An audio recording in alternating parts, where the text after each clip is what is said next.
우리 주보 뒤에 있는 찬양 부르면서 우리 함께 마음을 모아 예배의 자리로 나아가도록 하겠습니다.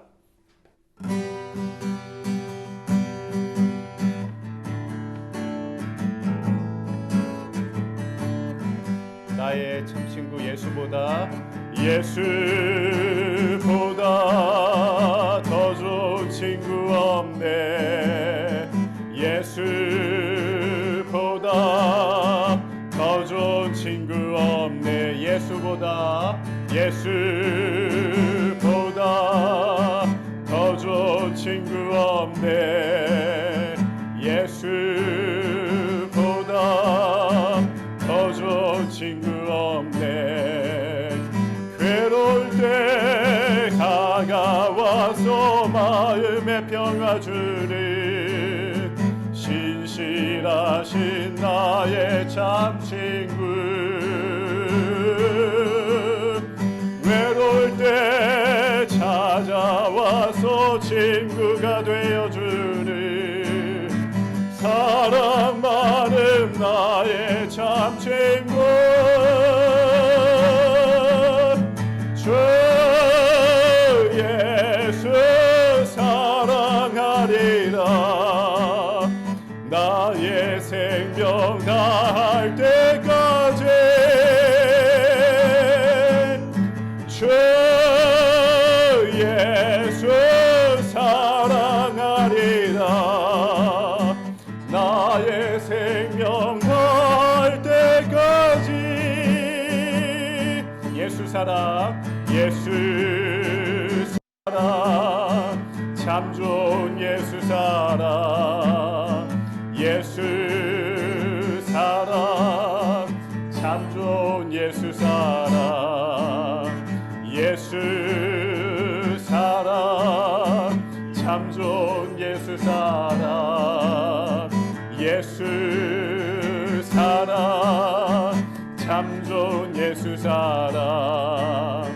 세상에서 제일 가는 금으로 유혹해도 예수님만 사랑하겠네. 세상에서 제일 높은 명예를 준다 해도 예수님만 따라가겠네. 주 예수 사랑하리라. 나의 생명 다할 때까지 주 예수 사랑하리라. 나의 생명 다할 때까지.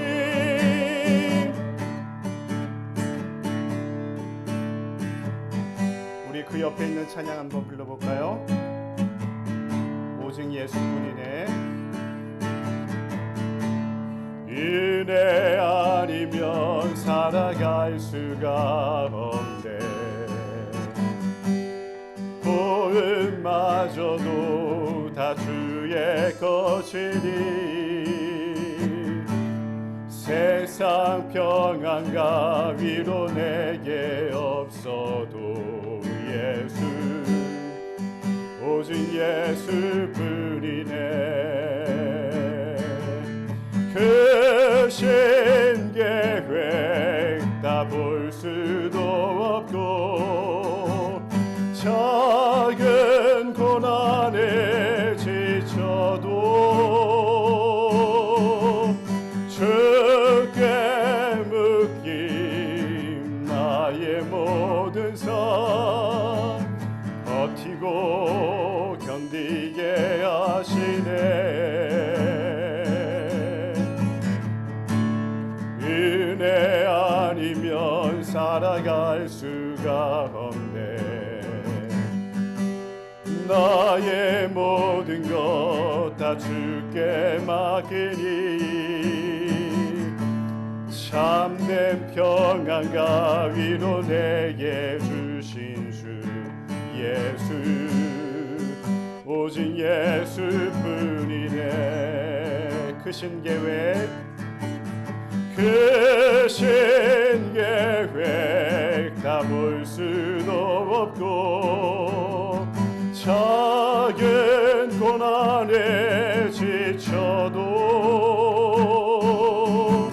주께 묶임 나의 모든 삶 버티고 견디게 하시네.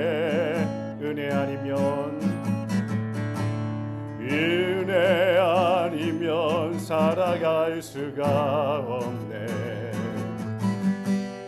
나의 모든 것 다 주께 맡기니 참된 평안과 위로 내게 주신 주 예수 오직 예수뿐이네. 참된 평안과 위로 내게 주신 주 예수 오직 예수뿐이네.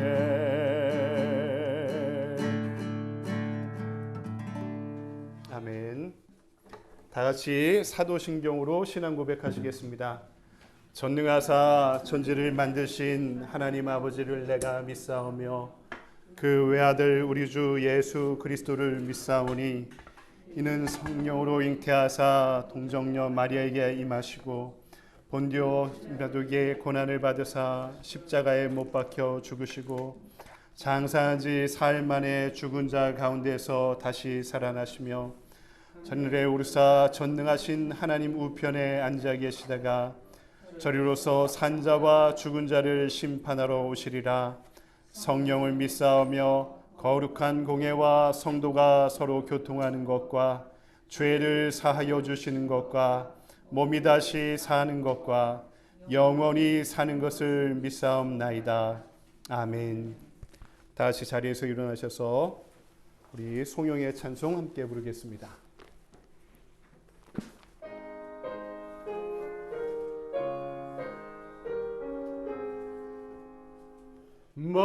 만복의 근원 하나님 온 백성 찬송 드리고 저 천사여 찬송하세. 찬송 성부 성자 성령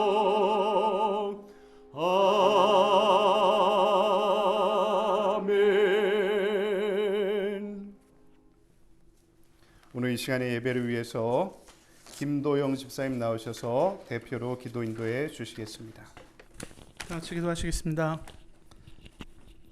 사랑과 은혜의 주님, 오늘 주일을 맞이하여 주님께 기도드립니다. 오늘 예배에 불러주시고 온라인이나 오프라인을 통하여 우리에게 예배로 불러주시는 주님의 부르심에 감사드립니다. 먼저 하나님께 우리의 마음을 다해 더욱 감사를 드림은 하나님의 사랑으로 우리 교회가 지난 4개월의 항해를 무사히 해나가고 있습니다. 하나님이 사랑하시는 또한 귀한 동역자들도 보내주셨고 또한 온라인으로 함께 말씀을 듣고 함께 예배를 드리는 주의 사람을 더하시니 더욱 감사를 드립니다. 또 우리의 삶 속에서 말씀이 함께하는 질적 변화도 더하게 해주시니 우리 교회가 말씀과 은혜의 장소임을 믿습니다. 이제 저희 교회가 새로운 도약을 위해 기도합니다. 먼저 이제 곧 새 장소가 정해질 터인데 주님의 인도 안에서 새 장소가 잘 결정되고 준비되게 하여 주시옵소서.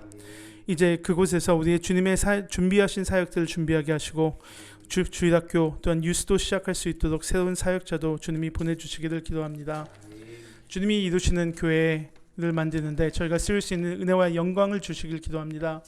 이제 또 한 걸음을 나아가며 우리가 주님의 주신 비전과 인도하심으로 주님의 보호하심으로 나아가게 하여 주시옵소서.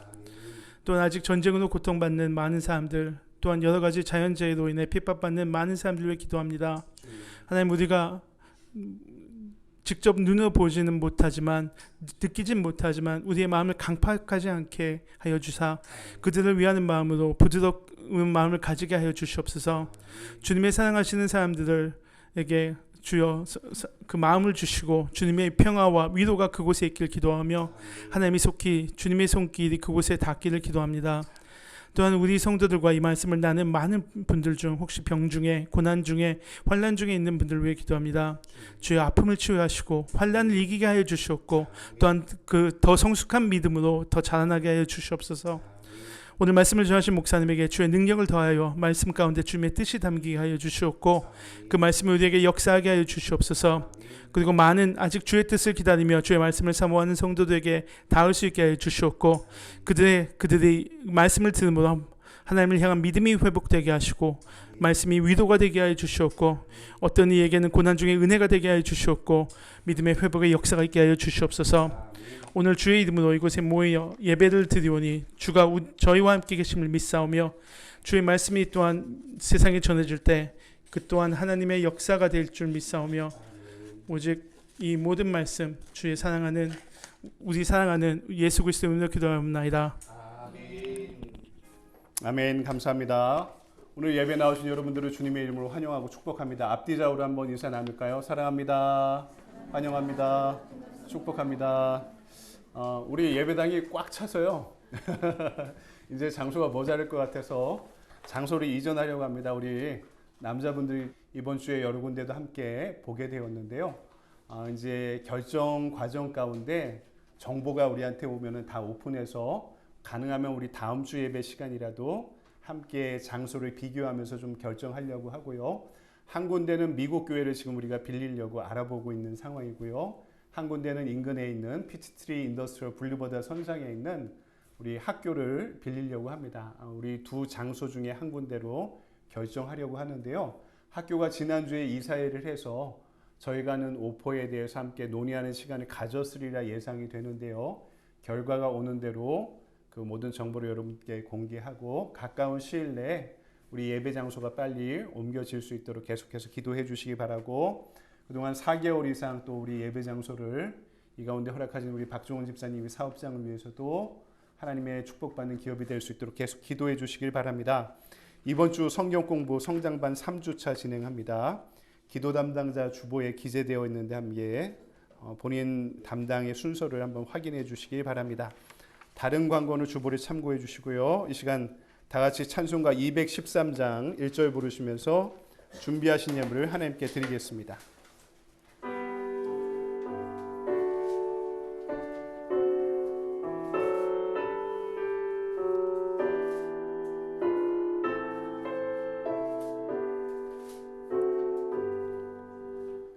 나의 생명 드리니 주여 받아 주셔서 세상 사람 날 동안 찬송하게 하소서. 아멘. 할렐루야. 사랑해 주님, 오늘 우리의 시간을 주님을 위해 성별하여 드립니다. 우리의 마음을 드립니다. 가치를 드립니다. 재물을 드립니다. 우리의 생명도 주님의 것임을 고백합니다. 거룩한 예배 시간에 우리가 드리는 모든 것들을 흠양하실 때 주님의 공의와 사랑의 나라를 위해 사용하시고 예물 드리는 우리를 축복하여 주시옵소서. 그래야 우리의 믿음이 날마다 자라고 자라 우리의 몸도 하나님이 기뻐 바르시는 거룩한 산 제물로 드릴 수 있기를 소망합니다. 그리하여 우리가 살아가는 모든 시간이 깨어 주님과 동행하는 예배의 시간 되게 하시고 이 어려운 세상 한가운데로 두렵더라도 한 걸음 한 걸음 나아갈 때 우리의 손을 굳게 붙잡고 우리보다 먼저 가시는 주님께서 그 땅을 다스리시어 우리의 가정이, 우리의 일터가, 우리의 몸된 하나님의 교회가, 그리고 우리가 땅을 딛고 살아가는 이 세상이 하나님의 것, 하나님의 나라가 되게 하여 주시옵소서. 오늘 우리의 예배와 예물을 받으시는 주님께 감사드리오며 거룩하신 주 예수 그리스도의 이름으로 기도드리옵나이다. 아멘. 서신 채로 오늘 우리에게 주신 하나님의 말씀 함께 찾아볼까요? 요한복음 4장입니다. 요한복음 4장 5절로부터 18절까지 좀 긴 구절인데요. 그래도 저 한 절, 여러분 한 절씩 번갈아 교독하도록 하겠습니다. 사마리아에 있는 수가라 하는 동네에 이르시니 야곱이 그 아들 요셉에게 준 땅이 가깝고 야곱이 우물이 있더라. 예수께서 길 가시다 피곤하여 우물 곁에 그대로 앉으시니 때가 6시쯤 되었더라. 사마리아 여자 한 사람이 물을 기르러 왔음에 예수께서 물을 좀 달라 하시니 제자들이 먹을 것을 사러 그 동네에 들어갔음이러라. 사마리아 여자가 이르되 당신은 유대인으로서 어찌하여 사마리아 여자인 나에게 물을 달라 하시나이까 하니 이는 유대인이 사마리아인과 상종하지 아니함이러라. 예수께서 대답하여 이르시되 내가 만일 하나님의 선물과 또 내게 물 좀 달라 하는 이가 누구인 줄 알았더라면 내게 그에게 구하였을 것이요 그가 승수를 내게 주었으리라. 여자가 이르되 주여 물 깃는 그릇도 없고 이 물은 깊은데 어디서 당신이 그 생수를 얻겠사옵나이까?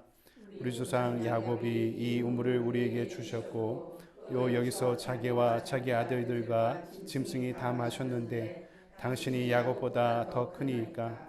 예수께서 대답하여 이르시되 이 물을 마시는 자마다 다시 목마르려니와 내가 주는 물을 마시는 자는 영원히 목마르지 아니하리니 내가 주는 물은 그 속에서 영생하도록 솟아나는 샘물이 되리라. 여자가 이르되 주여 그런 물을 내게 주사 목마르지도 않고 또 여기 물 기르러 오지도 않게 하옵소서. 이시되 가서 내 남편을 불러오라. 여자가 대답하여 이르되 나는 남편이 없나이다. 예수께서 이르시되 내 남편이 없다 하는 말이 옳도다. 너에게 남편 5이 있었고 지금 있는 자도 내 남편이 아니니 참되도다. 아멘. 주님의 말씀입니다. 다 자리에 앉으시기 바랍니다. 우리 오늘은 요한복음의 말씀을 보는데요. 이달 말부터 이제 제가 전도서 강의를 좀 하려고 합니다. 헛되고 헛되니 모든 것이 헛되도다. 우리 인생의 시간이 돌아감에 따라서 우리가 우리의 인생에 주어지는 허무주의를 어떻게 극복할 수 있을까? 이 헛되고 헛되니 모든 것이 헛되도다 이렇게 이야기하는 것 진짜 다 헛되다는 이야기가 아니라 헛된 세상 가운데 어떻게 하나님의 의미를 찾아 살 수 있을까 하는 것을 지혜자가 전도자가 그의 인생 가운데 찾아가는 과정을 전도서가 기록해 놓은 것이죠. 당분간 신약과 구약의 말씀을 자유롭게 보다가 이달 말부터 전도서를 함께 보려고 하는데요. 오늘은 우리가 읽은 요한복음의 말씀을 가지고 타는 목마름으로라는 제목으로 말씀을 증거하도록 하겠습니다. 오늘 말씀에 우리는 상처투성이의 한 여인을 만나게 됩니다. 우리가 다 잘 읽고 있던 그런 말씀이죠. 5번 결혼했습니다. 그 결혼을 다 실패했고요. 지금도 한 남자와 동거하고 있는 여인입니다. 이 여인은요, 이스라엘 사람들한테는 사마리아인이라고 손가락질 당하고 있었고요. 같은 사마리아 사람들로부터도 못돼 먹고 부도덕한 여자다라고 매도되고 있던 상황이었습니다. 여러분, 요새 여성들이 결혼하는 게 좀 늦어졌잖아요. 자기 직업을 갖고 또 그래도 보통 한 30대 초반 중반 돼야지 요새 이제 결혼하는 것 같은데요. 여성들이 이렇게 결혼한 게 1세기가 채 되지 않습니다. 인류가 시작되고 인류의 역사 가운데 수많은 시간 가운데 여성의 결혼 정년기는요. 초경이 시작되면 바로 시작되었습니다. 수많은 역사 가운데 그러니까 지금으로 따지면은 미들스쿨 정도의 나이면은 다 시집 보내고 갔던 거예요. 집에서는 노동력이 줄어들지만 먹고 살기가 더 힘들었기 때문에 먹는 임수를 줄이기 위해서라도 여성들은 빨리 시집 보내는 게 인류 역사 가운데 대다수의 시간 가운데 이루어진 일이죠. 근데 이 여자분이 결혼 정년기였던 10대 초중반에 결혼을 했다라고 생각되면 한번 생각해 보십시오. 이미 중학생의 나이에서부터 인생의 실패와 상처를 경험한 여성이었습니다. 더 이상 내려갈 수 없는 인생의 밑바닥에 놓여 있는 그런 경험 가운데 살아가고 있는 여성입니다. 이미 가슴에는 상처 입을 대로 상처를 다 입은 상태이기 때문에 아유, 이런들 어떠하리 저런들 어떠하리 하는 자포자기의 심정이 있을 수도 있고요. 또 한편에서는 세상을 향한 원인 모를 저주와 또 비난으로 가득 차 있는 상태였을 것입니다. 그런 그녀에게 지금 예수님이 찾아오시는 거죠. 여러분, 우리가 이 말씀을 묵상해야 되는 이유는요, 이것이 다른 사람 이야기가 아니라 나의 이야기일 수도 있기 때문입니다. 상처 없는 사람이 어디 있습니까? 인생을 살아가면서. 인생에 쓴뿌리 없는 인생이 어디 있겠습니까? 비난받고 비판받고 살아온 마음에 상처가 없는 사람이 어디 있겠습니까? 우리가 그러면서도 사람들 안에서 얼마나 소외당하지 않게, 더 이상 상처받지 않게 우리 얼굴에 가면을 쓰고 살아왔던 시절이 얼마나 길었습니까? 자라오면서 여러분이 경험한 상처, 또 근래에 우리가 우리 인생을 치열하게 살아오면서 경험했던 그 모든 상처, 여러분 마음에 있는 그 상처는 무엇입니까?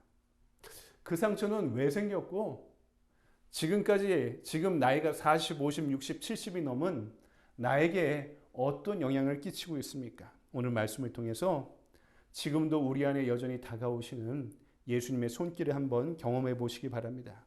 그리고 우물가에서 홀로 예수님을 만난 이 여인처럼 우리도 하나님 앞에 홀로 서서 우리의 내면을 대면할 수 있는 그대로 바라볼 수 있는 용기를 얻는 시간이 되기를 소망합니다. 우리 안에 있는 마음의 상처들, 내적 질병들을 터치하시고 치유해 주시는 주님의 손길이 우리의 축제 예배 시간에 또 주님과의 교제 가운데 이루어지기를 소망합니다. 오늘 말씀은 먼저 이 여인의 상처를 치유하기 위해 그 인생의 눈높이로 내려오신 예수님을 우리에게 소개하고 있습니다. 예수님께서 사마리아 지역을 목적지가 아니라 그냥 경유지로 지나가시다가 한 마을에 이르러서 우물가에서 이루어진 여인과의 만남이 오늘 우리가 읽은 이 말씀의 배경입니다. 때는 제6시라고 오늘 말씀에 나오는데 지금의 24시간 시간경과 다르고요. 지금으로 따지면 정오 12시쯤 되는 시간입니다. 사막에서 정오에 다니는 사람은 아무도 없었대요. 제가 이스라엘 가보진 않아서 아랍 지역을 가보지 않아서 모르겠지만 보통은 한국도 마찬가지인데 뜨거운 여름이면요 새벽같이 일어나서 일하고 정오엔 다 쉽니다. 그리고 좀 해가 떨어질 쯤에 다시 나가서 일을 정리하고 들어오는 것이 그 시대의 문화였거든요. 그러니까 이 시대에 아무도 나오지 않는 시간이었던 거죠. 그리고 이 야곱의 우물터는 사마리아의 마을로부터도 일정 정도 떨어져 있는 지역이었습니다. 그러니까 아무도 나오지 않는 시간에 사람들이 없는 곳까지 찾아가서 물을 길러야만 한 이유가 있었던 거죠. 왜 그랬을까요? 사람을 만나고 싶지 않았던 거죠. 사람들이랑 대면하고 싶지 않았던 거고 그 사람들로부터 이야기 듣길 원하지 않았던 것입니다. 그러니까 이 뜨거운 여름에 뜨거운 시간에 그녀의 외출은요, 그녀가 처해진 현실을 보여주고 있는 거죠. 그녀가 얼마나 마음이 비참한 상태에 이르고 있는지, 얼마나 사람들로부터 소외당하고 있는지, 그 시간에 이 우물가에서 이루어진 한 청년, 유대 청년과의 만남의 사건이 오늘 본문의 배경인 거죠. 이 우물가에서의 남자와 여자의 만남은요, 보통 일상적이지 않은 상황이었습니다. 보통 여자들이 물 길러 나오는 문화였거든요. 그리고 유대인이 사마리아 여인과 만날 일이 없었습니다. 왜냐하면 율법의 정신에 저촉되는 일. 아마 이 유대인 청년이 사마리아 여인을 만나려면요, 비난하기 위해서 만날 수는 있는 것이 그때의 사회적 상식인데요. 그때 이 여인은 남들이 아무도 찾아오지 않는 장소까지 찾아왔을 때 그 상태 가운데 예수님이 지금 그녀를 찾아오신 것을 말씀하고 있는 거죠. 여러분, 상처 입은 자들에게 찾아오시고 자녀들의 눈높이까지 내려오시는 것, 여러분 이것이 예수님의 첫 번째 치유의 방법입니다. 그 사람의 눈높이까지 내려오셔서 그 사람이 겪고 있는 아픔과 저주를 함께 하시고 함께 아파하시고 그 십자가를 대신 져주시는 과정이 예수님이 우리에게 찾아오셔서 우리를 치유해 주는 과정이라고 할 수 있는 거죠. 이것을 심리학적으로는 공감이라고 이야기합니다. 함께 누군가 나를 아파해 주고 나를 이해해 줄 수 있는 사람이 있다면요, 그것으로부터 우리 인생의 치유는 시작되게 되는 것입니다. 예전에 있던 교회에서 제가 성경 공부 시간에도 말씀드렸는데요, 어떤 젊은 여자분이 아이를, 너무 어린 아이를 먼저 하나님 품에 보내게 되었습니다. 얼마나 낙심하고 상처받은 상황이었겠습니까? 눈에 넣어도 아프지 않을 자식이 그 어린 나이에 먼저 떠나보낼 수밖에 없었던 거죠. 교회에 와서 사람들이 아무리 위로해도 귀에 들어오지 않습니다. 목사님이 장례를 인도하면서 위로해 주시고 권면해 주신 말씀도 하나 귀에 들어오는 것이 없었습니다. 오히려 목사님이 원망스럽고 하나님이 원망스러웠죠. 근데 장례 일정을 다 마칠 때 여러분 나이에 지긋이 나이 드신 권사님이 오셔서 두둑해 주시면서 아유 이를 어쩌냐 어떡하냐 우리 집사 하고 한마디 해주실 때 그때 마음이 풀려서 펑펑 울면서 그 권사님 안겨서 펑펑 울다가 자리를 털고 일어날 수 있었습니다. 그 이유가 뭐냐면요, 그 권사님도 젊은 시절에 자녀를 먼저 떠나보냈던 경험이 있는 분이었다는 것을 알고 있기 때문입니다. 나와 비슷한 처지에 있는 분이 나를 공감해 줄 때, 나를 안아주고 이렇게 몇 마디 하신 것도 아니에요. 아유 우리 집사님 어떡하나 아파서 어떡하나 하고 그냥 등을 몇 번 두드려준 것만으로도 펑펑 울면서 그 자리를 털고 일어날 수 있는 용기를 얻게 되었던 거죠. 우리도요, 여자분들 왜 수다 떤다고 이런 이야기 합니까? 여자분들의 수다만 긴 게 아니라 요새 남자분들의 수다도 길고 지루한데요. 그럴 수 있습니다. 할 말이 우리가 서로가 다 많은 거죠. 근데요, 누군가 내 이야기를 들어줄 사람이 있으면, 내가 할 말을 할 수 있는 사람이 있으면 그 말하는 중에도 일반적인 어려움들은, 아픔들은 치유받는 경험들을 하게 됩니다. 왜냐하면 나한테 공감해 주는 사람이 있구나, 내 얘기 들어주는 사람이 있구나 하는 사실만으로도 치유력을 갖기 때문입니다. 그런데 그 상황 가운데도요, 예수님이 우리에게 찾아오셔서 내 이야기를 들어준다고 한번 생각해 보십시오. 그녀가 예수님을 찾아간 게 아니라요, 지금 사람을 만나고 싶지 않아서 아무도 없는 우물터까지 그 뜨거운 시간에 찾아간 여성에게 예수님이 찾아오신 것입니다. 아무도 들어주지 않는, 아무에게도 이야기할 수 없는 내 내면의 깊은 상처와 아픈 이야기들을 들어줄 수 있는 분이 우리에게 찾아오셨습니다. 내 아픔의 자리에 오신 주님을 만날 수 있는 저와 여러분이 되기를 소망합니다. 두 번째, 오늘 말씀은 예수님께서 상처 입은 자들에게 찾아오실 뿐만 아니라 그들의 마음속에 어떤 열망과 갈망을 불러일으키고 있는 말씀을 우리에게 전해주고 있습니다.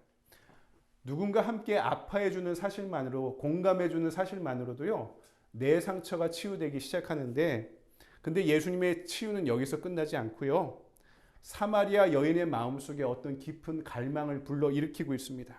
그것이 예수님의 두 번째 치유 과정입니다. 그것이 무엇일까요?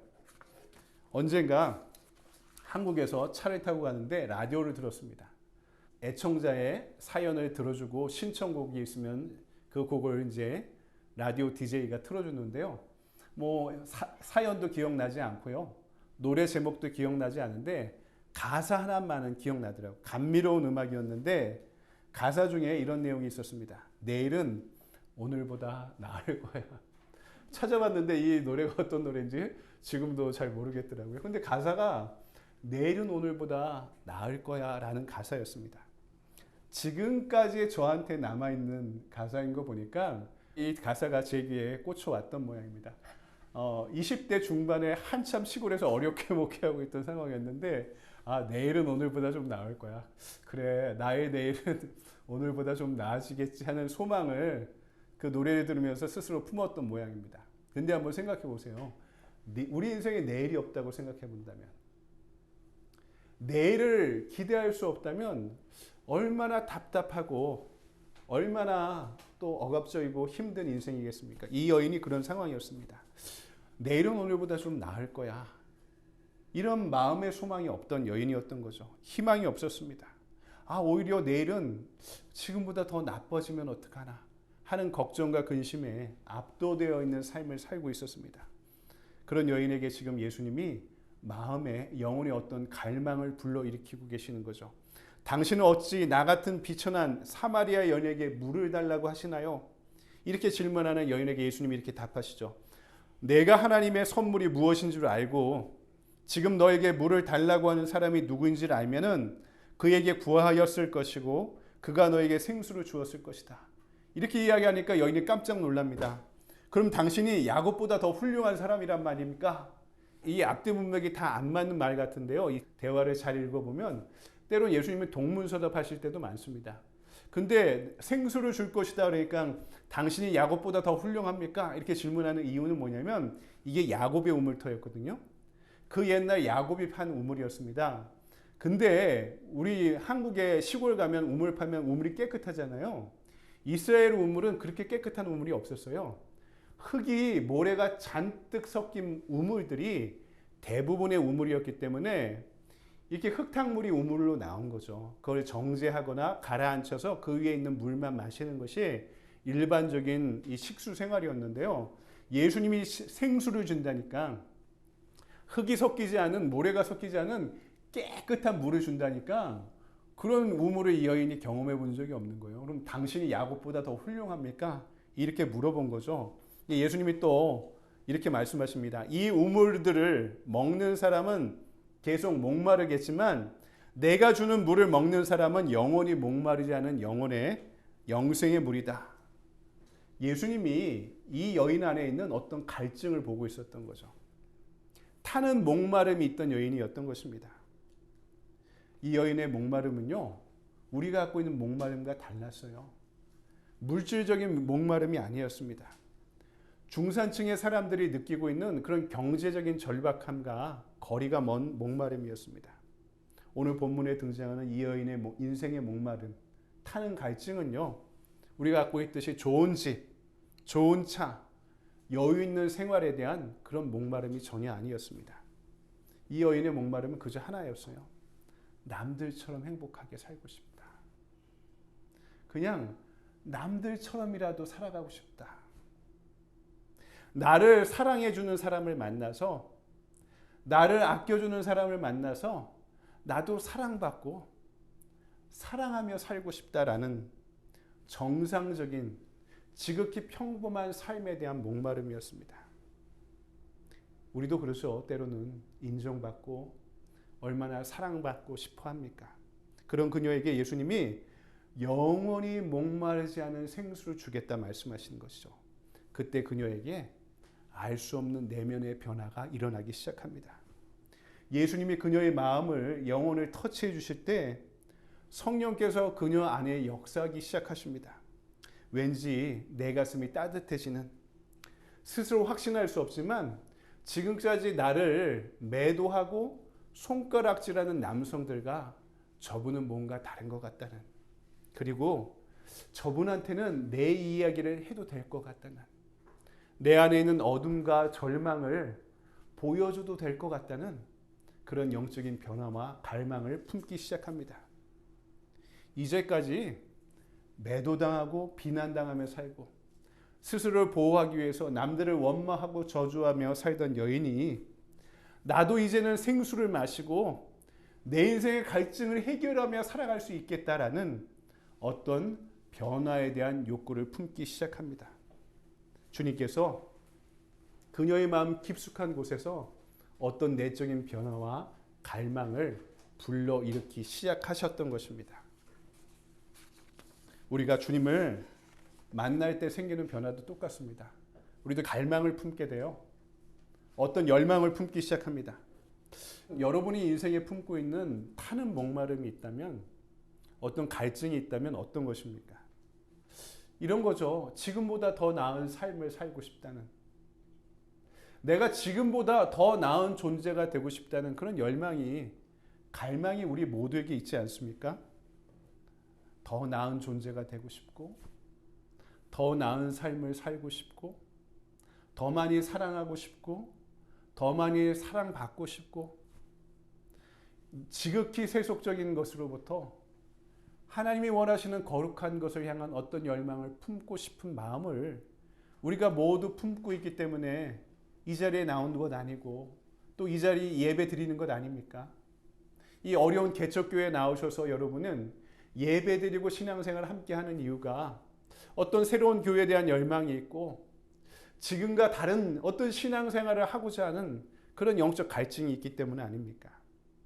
여러분, 다른 것을 채워서 우리 인생의 근원적인 갈증이 해결되지 않습니다. 지금보다 돈을 더 많이 벌면은요, 지금보다 더 좋은 집에 살면은요, 지금보다 더 좋은 차를 타고 살면은요, 그것으로부터 얻는 즐거움은 잠깐이죠.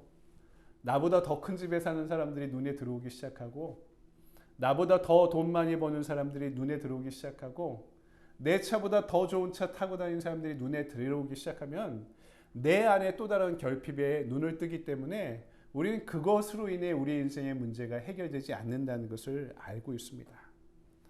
우리가 원하는 변화를, 갈증을 채우는 방법은요, 한 가지밖에 없습니다. 우리에게 찾아오신 주님을 만나는 것밖에 없습니다. 주님을 만나는 인격적인 체험이 있어야지 가까운 이들에게, 그 가까운 사람에게도 내놓지 못했던 마음 깊숙한 곳에 숨어있던 어두움과 상처를 치료받아야지 우리 인생의 근원적인 타는 목마름이 해결될 수 있는 것입니다.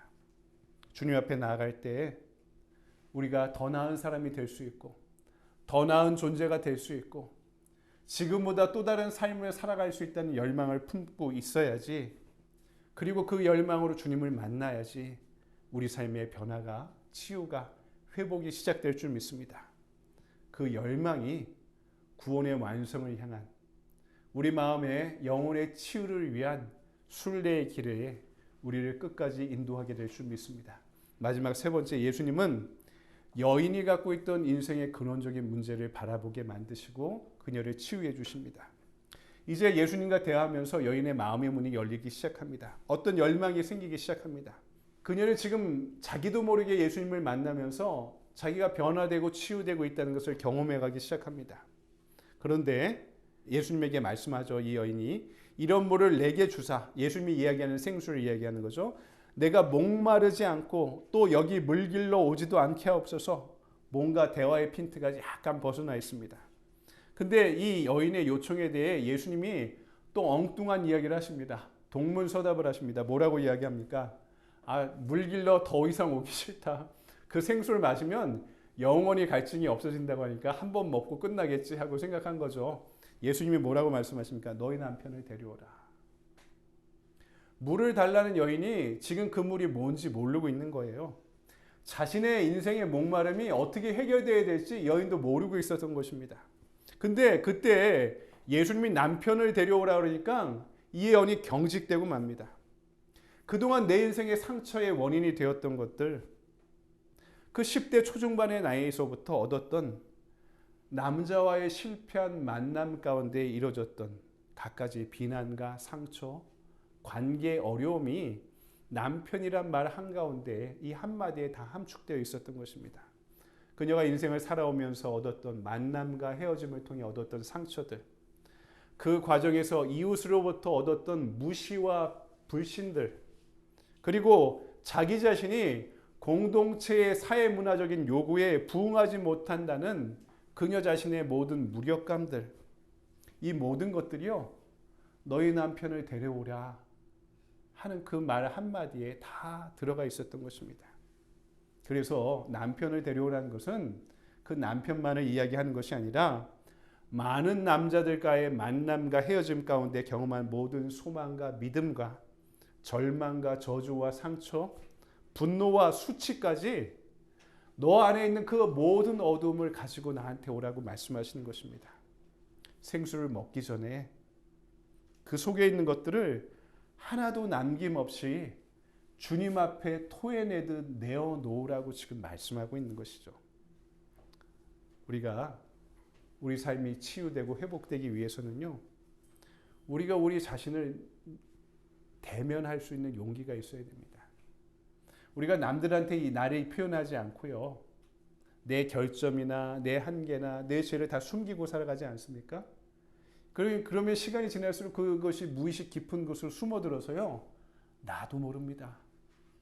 나도 내가 어떤 사람인지 모르고, 나도 내 아픔이 뭔지 모르고, 나도 내 죄가 뭔지도 모르고 살아가는 것이 우리라는 거죠. 우리 안에 있는 어둠을 스스로 잘 돌아보려고 하지 않아요. 우리 죄에 스스로 대면하려고 하지 않습니다. 하지만 예수님을 통해 나에게 찾아오신 예수님을 만나며 열망을 품게 될 때 우리는 우리 자신을 바라볼 수 있는 용기를 얻게 되는 거죠.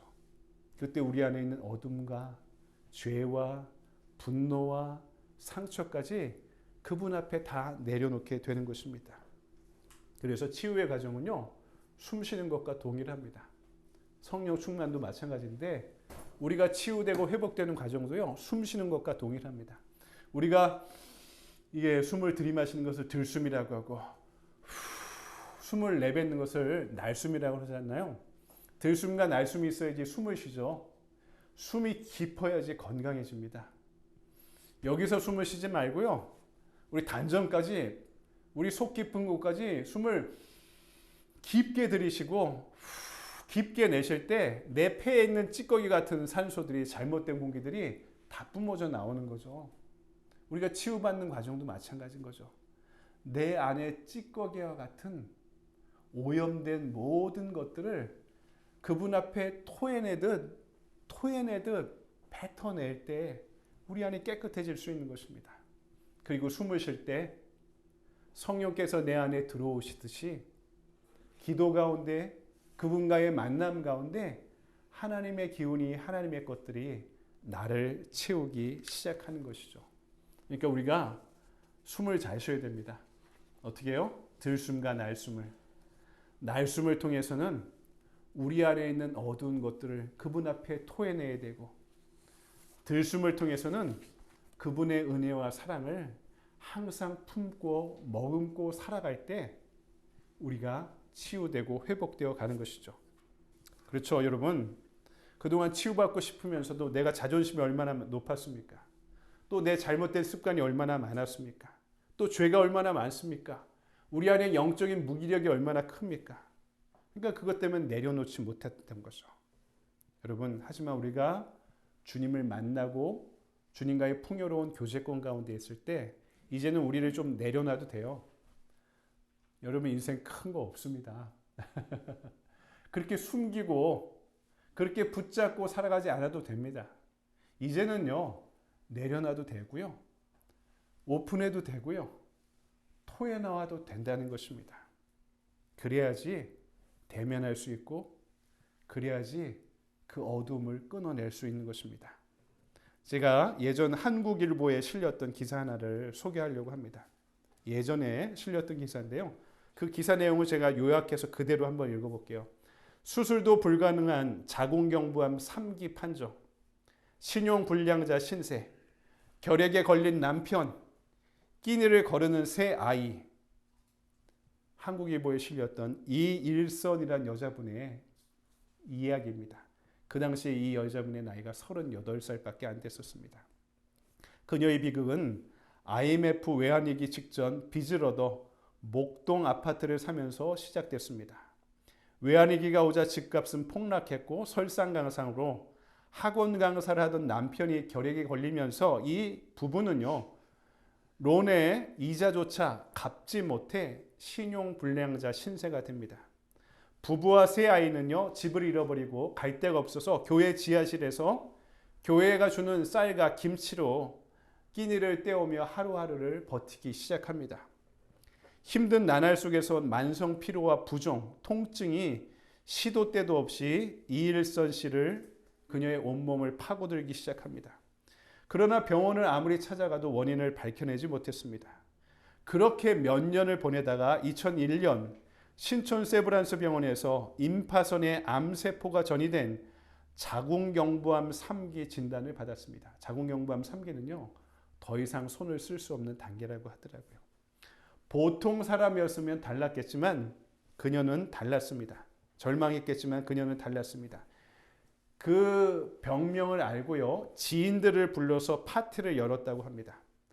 그동안 수년 동안 몸을 후벼 파던 고통의 원인을 알았으니까 도리어 이제는 살았다는 생각이 들더군요. 그래서 사람들을 모아 파티를 열었습니다. 이후 그녀는 생활 태도를 180도 바꿨습니다. 돈이 없어서 암에 좋다는 건강기능식품은 꿈도 못 꾸고 대신 맵고 짜고 단 음식, 탄 음식 등 나쁘다는 음식은 일절 멀리 했습니다.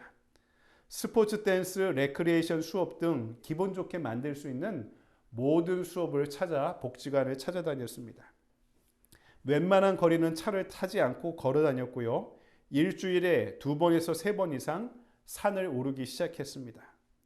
암은요, 소극적인 그녀를 적극적이고 쾌활한 사람으로 바꾸어 놓았다고 합니다. 돈이 없었기 때문에 병원 치료는 제대로 받지 못했습니다. 암 진단을 받고도요, 항암 화학 방사선 요법은 3번밖에 받지 않았고요. 자궁에 기구를 넣어 방사선을 쏘이는 강내 요법을 몇 번 받고 그냥 병원에서 처방한 싼 약을 먹는 것이 그녀의 치료의 전부였습니다. 그러던 어느 날 암세포가 다 없어져 버렸습니다. 암 진단을 받고 나니 무일푼이었던 제 수중에 보험금 2천만 원이 들어왔습니다. 공교롭게도 그때 돈이 없어 백혈병으로 죽어가고 있는 아이의 이야기를 듣게 되었고요. 아이가 입원한 병원을 찾아가 보험금 2천만 원 중에 일부를 치료비로 기증했습니다. 병원 원목실에 익명으로 돈을 던져놓고 도망치듯 나와 병원 계단에서 얼마나 울었는지 몰라요. 절망적이고 슬퍼서 흘리는 눈물이 아니었어요. 나 같은 사람도 고통을 나눌 수 있구나 하는 기쁨의 눈물이었어요. 지금 생각해보면 그때 펑펑 울면서 온몸에 다이돌핀이 돈 것 같습니다. 우리가 기쁘면요, 몸에서 생성되는 호르몬이 있는데요. 이게 엔돌핀이라는 거예요. 들어보셨죠? 이 엔돌핀도요, 질병을 치료한 탁월한 효과가 있는데요. 다이돌핀이라는 이 호르몬은요, 엔돌핀의 수만 배의 강력한 효과가 있다고 합니다. 근데 엔돌핀은 기쁠 때 나오는 호르몬인데요. 다이돌핀은 언제 나오는지 아십니까? 감동을 받을 때 나오는 호르몬입니다. 우리 예배드리거나 예술작품을 보거나 할 때 어떤 인생의 감동을 얻을 때 몸에서 생성되는 호르몬이 다이돌핀이라는 것인데 이 여자분의 추측이에요. 아마 펑펑 울면서 다이돌핀이 생겼지 않았는가. 그리고요, 그 일이 있고 난 후에 MRI를 찍었는데 암덩어리가 깨끗이 없어졌더군요. 제 얘기가 아니라 한국일보에 실렸던 내용입니다. 이일선 씨는요, 아버지도 모르는 채 미혼모로 태어났습니다. 어려서. 엄마로부터 버려져서 외할머니 밑에 자랐고요. 근데 키워주시던 외할머니가 아주 어릴 때 돌아가신 이후에는 친척집을 전전하며 불우한 어린 시절을 보냈던 여성입니다. 6살에 한센병에 걸렸고요. 한센병이 뭔지 아시죠? 문둥병. 12살부터 결핵에 시달리기 시작했습니다. 청소년기에는 먹지 못해 영양실조에 시달렸고요. 30대 초반의 나이에 회생 불가능하다는 암을 얻게 되었습니다. 여러분, 한 사람의 인생이 어떻게 이렇게 기구할 수 있을까요? 그녀의 인생에서 이 모든 것들을 다 이겨낸 그녀는 지금 날마다 활짝 웃고 산다고 합니다. 마지막 인터뷰의 내용입니다. 이제부터는 사람들에게 희망을 주는 일을 하고 싶어요. 하나님이 주신 생명, 하나님께서 나에게 선물로 더 주셨으니 이 생명을 이제는 어려운 다른 사람들과 나누며 살고 싶습니다. 마지막으로 이런 대화로 인터뷰를 마무리했더라고요. 여러분, 말씀을 정리합니다. 오늘 우리의 이 예배 시간이요, 저와 여러분의 인생에는 야곱의 우물터와 같은 시간이 되기를 소망합니다. 상처 입고 살지 않는 사람이 아무도 없는 이 세상 한가운데서 우리도 우리 상처를 남들에게 보이지 않기 위해서 바득바득 얼굴에 가면을 쓰고 힘들게 살아가는데, 우리에게 찾아오신 주님을 가면 쓴 얼굴이 아니라 있는 그대로 내 영혼의 민낯으로 그분을 만나는 시간이 되길 바랍니다. 그 만남 가운데 남들에게 이야기하지 못하는 내 깊은 상처를 있는 그대로 받아주시고 공감해 주시고 치료해 줄 수 있다는 주님과의 만남 가운데 열망을 우리가 함께 품게 되길 바랍니다. 그분 앞에서는 우리 안에 있는 썩어 있는 모든 고름과 상처도 죄악도 내려놓을 수 있게 되기를 소망합니다. 지금도 있는 그대로의 나를 받아주시고 안아주시는 그분으로 인해 날마다 회복의 생수를 길어 오를 수 있는 거룩한 축제의 삶을 그렇게 살아갈 수 있는 저와 여러분이 되기를 주님의 이름으로 간절히 축원드립니다. 사랑해 주님 감사합니다. 우리가 주님을 찾아간다 생각했는데 주님께서 우리를 찾아온 것이었습니다. 상처 입은 나를 만나주시고 만져주시고 품어주시고 일으켜주시는 주님을 만나기 원합니다. 나를 있는 그대로 받아주시는 그 사랑 가운데 주님을 향해 내 인생의 문이, 마음의 문이, 영혼의 문이 열리게 하시고 남들에게 보일 수 없는 더러운 것도 내 안에 있는 깊은 어둠도 주님 앞에 내어 보일 수 있는 회복을 향한 강한 열망을 품게 하여 주시옵소서. 그리고 나를 받아주시는 십자가의 그 은혜와 사랑 가운데 이제는 예수님짜리 인생이 되어서 예수님을 통해 살아갈 수 있다는 치유와 회복의 믿음을 얻고 살아갈 수 있는 이 시간이 될 수 있도록 인도하시고 역사하시고 회복시키시고 강건케 하시고 축복하여 주시옵소서. 거룩하신 주 예수 그리스도의 이름으로 감사하며 기도드리옵나이다. 아멘. 다시 자리에서 일어나셔서 우리 결단의 찬송 408장 부르시고 축도로 예배를 마치도록 하겠습니다.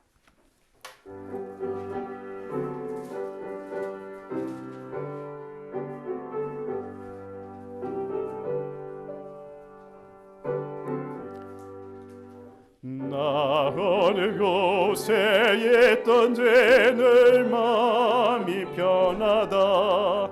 예수 주신 평안함 늘 충만하도다. 나의 마음속이 늘 평안해. 나의 마음속이 늘 평안해. 악한 죄 파도가 많으나 마음이 늘 평안해. 내 맘에 솟는 영생수 한없이 흐르니 목마름 다시 없으며 늘 평안하도다. 아멘. 나의 마음속이 늘 평안해. 나의 마음속이 늘 평안해. 악한 죄 파도가 많으나 마음이 늘 평안해. 참되신 주의 사랑을 경험치 못하네. 그 사랑 내 맘 여시고 소망을 주셨네. 나의 마음속에 늘 평안해. 나의 마음속에 늘 평안해. 악한 죄 파도가 많으나 마음이 늘 평안해. 주 예수 온갖 고난을 왜 몸소 당했나. 주 함께 고난 받으면 멸류관 없겠네. 나의 마음속에 늘 평안해. 나의 마음속에 늘 평안해. 악한 죄 파도가 많으나